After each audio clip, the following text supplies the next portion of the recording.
जी नमस्कार। हाँ जी, नमस्कार जी। जी क्या नाम है आपका? मेरा नाम गीता। गीता जी आप कहाँ से आए हो? जी, मैं राजपुरा पटियाला पंजाब से आई हूँ। जी संत रामपाल जी महाराज जी से कब जुड़े आप? मैं 25 जून 2017 में जुड़ी हूँ। संत रामपाल जी महाराज जी से जुड़ने से पहले आप क्या भक्ति साधनाएं करते थे? जी, मैं भक्ति साधना तो ऐसे देवी देवताओं की करती थी, लेकिन मैं अंदर से नास्तिक ही थी। ऐसा क्यों? क्योंकि मैं किसी की भी देवी देवताओं को मानती नहीं थी। हमारे घर में बहुत ज़्यादा प्रॉब्लम थी, उस वजह से मैं देखा-देखी करती थी, लेकिन मेरे मन से किसी के नमों को नहीं करती थी मैं। संत रामपाल जी महाराज जी से जुड़ने के पीछे क्या कारण रहा? पहली मकसद तो मेरा यही है कि हम अपने घर में पढ़ते थे, सुनते थे सभी पंडितों वगैरह से कि गुरु बनाना ज़रूरी है। और कृष्ण जी के कार्तिक मात्य में लिखा हुआ है गुरु ज़रूर बनाना चाहिए हमें। इसलिए मैं गुरु बनाने के लिए सोचती थी कि कोई अच्छा गुरु मिलेगा जो मेरे सवालों का जवाब दे सकेगा, दुख दर्द दूर कर सकेगा, उसी को मैं गुरु बनाऊंगी। किस प्रकार का दुख दर्द था? दुख दर्द हमारे घर में लड़ाई झगड़ा क्लेश रहता था। बचपन में हमारे पिता गुजर गए थे। फिर शादी के बाद हमारे प्रॉब्लम में थी, पारिवारिक काफ़ी समस्याएं थी हमें। संत रामपाल जी महाराज जी के बारे में कैसे पता चला? जी, मेरी बहन थी, उन्होंने नाम दीक्षा ली थी संत रामपाल जी महाराज जी से 2017 में। उन्होंने भी नाम दीक्षा ली थी। 2-3 महीने के बाद हमारे घर आई थी और वो बोलने लगी थी कि जिस देवी देवताओं की तुम साधना करते हो ये सही नहीं है, और तू हमेशा मेरे को बोलती थी कि तू सोचती रहती है ना कि अच्छा और पूरा गुरु बनाना है। तो मेरे हिसाब से इस तेरे सारी बातों का जवाब है जो हम तेरे को देना चाहते हैं। तो इन देवी देवताओं के नाम भी ये नहीं है। जिस प्रकार से आपकी बहन ने बताया आपको संत रामपाल जी महाराज जी के बारे में, उसके बाद आपने संत रामपाल जी महाराज जी से नाम दीक्षा ली। 2017 में आप जुड़े हो। 2014 से संत रामपाल जी महाराज जी जेल में हैं। तो ऐसा क्यों? क्यों आपने जेल में बंद संत रामपाल जी महाराज जी से नाम दीक्षा ली? भाई साहब, ऐसा है, पहली बात तो मुझे पता ही नहीं था कि संत रामपाल जी महाराज जी जेल में है, जो कि ये सच है। दूसरी बात है, जब मेरी बहन मेरे को बताने के लिए आई भी है कि नाम दीक्षा लेनी है या कुछ, तो मैंने उसको ये बोला था मेरा दिल करेगा तो अच्छा गुरु मेरे को कोई दिखा या मेरे को लगा मेरे दिल में जच गया तो मैं उसी किसी को गुरु को बनाऊंगी, वरना नहीं, पहले मेरी कोई मुसीबतें हल करे। तो वो मेरे को बोलने लगी थी कि जिस शिव जी को या किसी को देखा देखे तू मानती है तो इसको मानना नहीं है, तो एक बार सिर्फ ज्ञान गंगा पुस्तक मेरी पढ़ के देख। तो मैंने उस टाइम सुन जरूर लिया था, लेकिन मैंने उसको माना नहीं था। लेकिन कुछ टाइम के बाद ही 2 महीने बाद मेरी मम्मी बहुत ज़्यादा बीमार होने लगी। वो ख़त्म हो गए थे, उनकी डेथ हो चुकी थी। 3 जून 2017 में उनकी डेथ हो चुकी। और मैंने उसको बोला कि मेरे को नहीं किसी को गुरु बनाना, अब तो मेरा बिल्कुल ही ख़त्म हो चुका है, अब तो मैं बिल्कुल ही परमात्मा पे विश्वास उठ चुका है।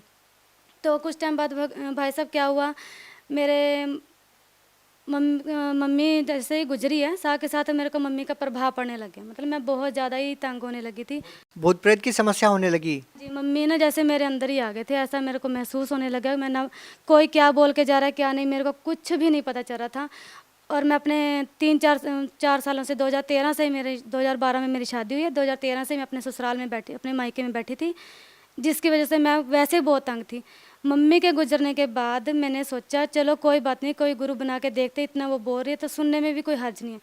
लेकिन मैंने संत रामपाल जी महाराज जी का ना कोई सत्संग सुना था, ना मुझे ये पता था ये जेल में है, ना ही मैंने कभी इनका नामदान सुना था। जी, मैंने पुस्तक नहीं शुरू की थी, बस मेरे को ये मेरी बहन को देख के लग गया था कि मैंने ना देखना है कि ये कौन से देवी देवताओं का जाप करते हैं सही। बस उस नाम जाप के चक्कर में ही मैंने सोच लिया था, सोचूंगी कि इसी गुरु को गुरु बनाऊं, जबकि मैंने संत रामपाल जी की शक्ल नहीं देखी थी। तो 24 जून 2017 में शनिवार के दिन सुबह 4 बजे मेरे परमात्मा घर पे संत रामपाल जी महाराज जी आए हैं और बोल रहे हैं कि आप जानना चाहते हो कि आपकी जो बहन है वो कौन सा नामदान जाप कर रही है। मैंने उनको बोला हाँ जी मेरे को जानना है जी, ये कौन है। तो वो बोल रहे हैं कल मैं तेरे को बताने आऊँगा कि कौन सा नाम जाप कर रही तुम्हारी बहन, और तुम्हें प्रथम मंत्र की दीक्षा देकर जाऊँगा। इतना मैंने अपनी बहन को सुबह बोला कि तेरे जो गुरुजी हैं मैं नहीं जानती कौन है, मैंने शक्ल भी नहीं देखी है, लेकिन ऐसे लगा था वो बोल रहे तो मैं तेरी बहन का गुरु हूँ और मैं बताने आया हूँ कि तेरे को नाम दीक्षा देने के लिए। तो संत रामपाल जी महाराज जी मेरे सपने में फिर आए, उन्होंने बोला कि आज आपको मैं नाम दीक्षा दे रहा हूँ। आपने सुबह जहाँ पे आपकी बहन सत्संग में जाएगी, आपने सत्संग में जाना खन्ना में, और आप वहाँ जाके नाम दीक्षा ले सकते हो। तो भाई साहब अगले दिन मैंने अपनी बहन को सुबह सुबह बोला कि तूने सत्संग में जाना, मुझे सत्संग में जाना है, मुझे भी वहाँ से नाम दीक्षा लेकर आनी है। तो मैं उनके साथ गई हूँ। वहाँ जाने के बाद मुझे पता चलता कि यहाँ 5 साल से सत्संग हो रहा है कि और लेकिन यहाँ पे नाम दीक्षा नहीं मिलती है खन्ना में। मैंने उनको बोला फिर तो तेरा गुरु ऐसे ही है। कि फिर क्या फ़ायदा मेरे को, अगर गुरुजी दिख के गए हैं, तेरे बोल रहे हैं कि मैं संत रामपाल जी हूँ और मैं तुम्हें नाम दीक्षा दूंगा, जबकि मैं वहाँ जाती हूँ, वो कहते हैं 5 साल से खन्ना में सत्संग हो रहा है लेकिन नाम दीक्षा कभी नहीं हुई है। तो इस संत रामपाल जी महाराज, हमारे परमात्मा ने इतना चमत्कार किया कि आधे घंटे के बाद जब सत्संग समाप्त होता है तो हमारे यहाँ पे कोऑर्डिनेटर हैं दीपक दास भगत जी, तो उन्होंने अनाउंसमेंट की है कि संत रामपाल जी महाराज जी का आदेश आया है कि जो कोई नया भक्त जुड़ना चाहता है, प्रथम दीक्षा लेना चाहता है, यानी कि जुड़ना चाहता है उनके साथ, आज यहाँ पे दीक्षा का प्रबंध किया गया। इतना सोचते मेरे को हुआ कि शायद सच्ची होगा कुछ ना कुछ, बस ऐसा मन टिक गया था मेरा, तो मैंने वहाँ से नाम दीक्षा ली। बहन जी, आपने संत रामपाल जी महाराज जी से नाम दीक्षा ली, आपने ना तो उनका ज्ञान सुना और आपको ये भी नहीं पता था कि संत रामपाल जी महाराज जी जेल में हैं, और नाम दीक्षा लेने के बाद आपको पता लगता है कि जिस संत से आपने नाम दीक्षा ली है वो जेल में है, तब आपको कैसा लगा?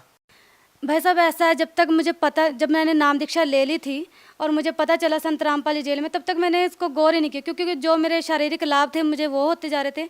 और मेरे जो हस्बैंड, जो मैंने अपने हस्बैंड के ऊपर आपको बताना चाहूँगी, मैंने अपने हस्बैंड के ऊपर कोर्ट केस किया हुआ था, तलाक का, डिवोर्स का, जिसकी वजह से हो जाए, लेकिन उन्होंने कोर्ट में जाके माफ़ी मांगी है, सारा पैसा भी खुद भरा है और वहाँ पे लेने आए कि मैं तेरे को घर बसाना चाहता हूँ, मैंने तेरे साथ घर बसाना है दोबारा से। संत रामपाल जी महाराज जी से नाम दीक्षा लेने के बाद की बात है? संत रामपाल जी महाराज से नाम दीक्षा लेने के बाद ही हुआ ये सब कुछ, जो भी परमात्मा ने चमत्कार किया हमारे संत रामपाल जी महाराज ने, तभी हुए हैं। और ये चमत्कार 20-22 दिन के अंदर ही हो गए थे। क्या आप मानते हैं कि संत रामपाल जी महाराज जी से नाम दीक्षा लेने के बाद आपके जीवन में इतना बड़ा बदलाव हुआ, आपको इतने सारे लाभ मिले? हाँ जी भगत जी, हाँ जी भाई साहब, ये तो मैं बिल्कुल मानती हूँ। और क्या क्या लाभ मिले? लाभ भगत जी, भाई साहब, मैंने 2 बार सुसाइड करने की भी कोशिश की है, क्योंकि मेरे घर में बहुत ज़्यादा ये प्रॉब्लम थी, जिसकी वजह से मैंने 2 बार सुसाइड करने के लिए दवाई खाई थी, पॉइज़न खा चुकी थी मैं, लेकिन परमात्मा ने मतलब कहीं ना कहीं मेरी भक्ति जुड़ी होगी, शायद मेरे को बचा के रखा था। बहन जी, आज संत रामपाल जी महाराज जी जेल में हैं और आज भी जो लोग आपकी तरह पीड़ित हैं, इस तरह के दुख दर्द बहुत सारे लोगों को होते हैं, तो क्या वो लोग संत रामपाल जी महाराज जी से नाम दीक्षा लेते हैं तो क्या उनके भी दुख दर्द दूर हो जाएंगे? हाँ जी, हाँ, 101%, ये कह सकते हो, 100 से भी ज़्यादा, जो भी हो सकता है। मैं कह रही हूँ कि मैंने कोई ऐसा मतलब खोज करती थी गुरु बनाने के लिए, जब भी मैं आसाराम बापू जी के पास, हमारे रिश्तेदारों ने नाम दिया होता, और इससे पहले मैंने ब्रह्म कुमारी वालों के पास जाके उनकी बुक्स वगैरह पढ़ने की कोशिश की थी, तो काफ़ी सारा ज्ञान था, जो मैं सोचती थी कि जो मेरे सवालों का जवाब दे सकेगा उनको ही मैं गुरु बनाऊंगी। तो मेरे सवालों के जवाब होते थे, कई बार पढ़ती थी सारी किताबें, ऐसा नहीं है, लेकिन मैं अंदर से नहीं पढ़ती थी, सिर्फ उसको खोज करने के लिए कि जब मेरे को इन सारे सवालों के जवाब मिल जाएंगे, कुछ सुधार दिखेगा, तो ही मैं किसी को गुरु बनाऊंगी। और मैं 101% कह सकती हूँ कि संत रामपाल जी से ऊपर इस दुनिया में ना कोई है, ना ही कोई होगा। बहन जी, आपके जीवन में इतना कुछ घटित हुआ, आपके ससुराल वालों ने आपको छोड़ दिया और उसके बाद आप एक ऐसे संत से जुड़ते हैं जिनके बारे में आप कुछ नहीं जानते, आपने जिनको देखा तक नहीं था, उनसे जुड़ने के बाद आपको इतने सारे लाभ मिले। भगत समाज के सामने समस्या ये है कि संत रामपाल जी महाराज जी जेल में हैं, तो वो उनसे नाम दीक्षा कैसे ले सकते हैं? हाँ भाई साहब, ऐसा है, सबसे पहली बात, जिनको तो अपने कष्ट कटवाने हैं वो तो एक बार इस चीज़ को ज़रूर ट्राई करें कि हमें संत रामपाल जी से कोई फ़ायदा हो रहा है या नहीं। दूसरी बात, संत रामपाल जी जेल में है, ये तो दुनिया के लिए है, अगर वो जेल में है तो मैं खुद ये प्रूफ कर सकती हूँ कि 2017 में मैंने नाम दीक्षा ली है और मेरे को तो किसी संत रामपाल जी का नाम भी नहीं पता था, या तक के नहीं पता था कि वो जेल में है। और आप मान नहीं सकते हो कि भाई साहब, मेरे को 2017 में नाम दीक्षा लेने के बाद 3 दिन के बाद ये पता चला था कि वो गुरु जेल में है। तो आप सोच सकते हो, मेरे को जब उन्होंने 20-22 दिन के अंदर लाभ दिया, मेरी परीक्षा लेने आए हैं, सब कुछ संभाला, मेरा घर बसा हुआ, जो उजड़ा हुआ मेरा इतना घर था उसको बसाया आके। मेरे हस्बैंड जो थे उस समय अफीम, पता नहीं क्या क्या नशे करते थे, जिस नशों के बारे में मैंने कभी नाम भी नहीं सुना था, वो भी कर रहे थे। आज देखो वही हैं, वो मेरे को लेके बैठे हैं घर, हम आराम से खा रहे हैं, पका रहे हैं। मेरी बेटी 6 साल की हो चुकी है, अब हम आराम से रह रहे हैं। 3-4 महीने से हम और भी अच्छा हमने घर जोड़ लिया, बल्कि बना। आप भगत समाज को क्या संदेश देना चाहते हैं? मैं संदेश तो नहीं दे सकती, पर ये जरूर कहूँगी, एक बार संत रामपाल जी महाराज जी का ना सत्संग सुनकर जरूर देखें, अपने ग्रंथों से मिलान करके देखें, एक बार उनको समझने की कोशिश जरूर करें। और कुछ नहीं तो आप लाभ लेने के लिए ज़रूर सोचें कि हमें लाभ लेना है, कि आपकी कोई समस्या है, एक बार समस्या के लिए जुड़ कर देखें, तो कोशिश जरूर करनी चाहिए। जी धन्यवाद। सर साहब जी।